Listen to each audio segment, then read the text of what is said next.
Time to take a look, our monthly look at the state of the wool market. Rob Cochrane joins us. He's PGG Wrightson's South Island Wool Procurement Manager.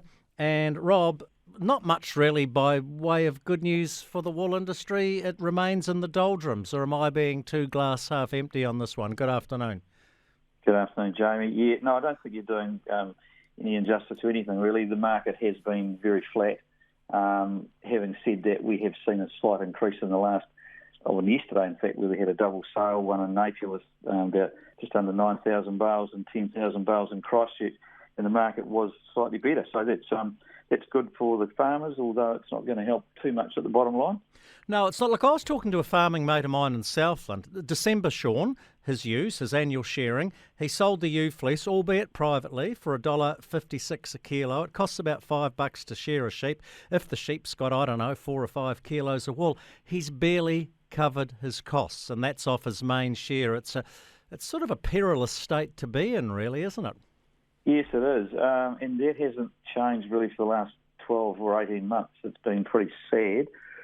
Cost of production is going up, of course, as you all understand at the moment. Through the economic times that we're going through, nobody's got any spare money in their back pocket, and certainly farmers haven't from their wool check. So it's, I don't think that's going to improve too much in the near future.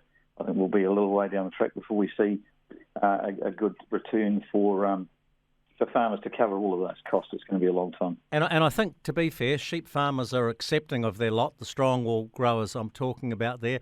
The other issue is the shearing side of it. It's getting more and more difficult to find shearers for any number of reasons. It's hard work.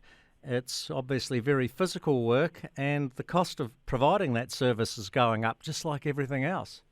Yes, it is. The shearing industry is in a little bit of stock, I guess, because there's not a lot of young guys coming forward. Having said that, every time you go into a wool shed, you see a young guy on the end stand trying to keep up with the old fellas, but there's not too many of them around.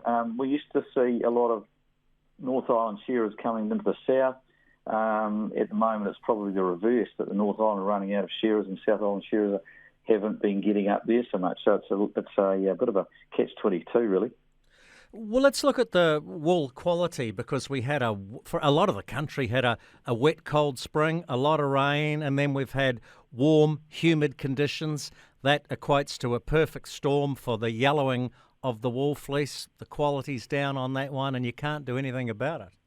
Can't do a thing at all. We've got great feed conditions around the country. You're right, that rain in December slowed a bit of wool flow down as well, and so while it was sitting on the sheep's back through the late December, early January period, it certainly started to go yellow. So we're seeing a lot of poorer coloured wools coming forward, low yielding wools, because those wools are quite sappy with that amount of feed that's been going into the animal, and even lamb's wool in the North Island. We're seeing some very poor quality for colour lamb's wool up there, specifically in the north, not so much in the south.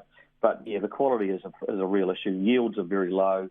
I've just been looking at some wool this morning, and some good crossbred full-length wool from Southland yielding less than 70%. So that's all put down to feed and condition of the animal. Might be a slightly when they put those animals in the shed prior to shearing, they can start sweating, and they get a little bit clammy, and the yields are certainly down when they're tested. Yeah. Rob Cochrane from PGG Wrightson.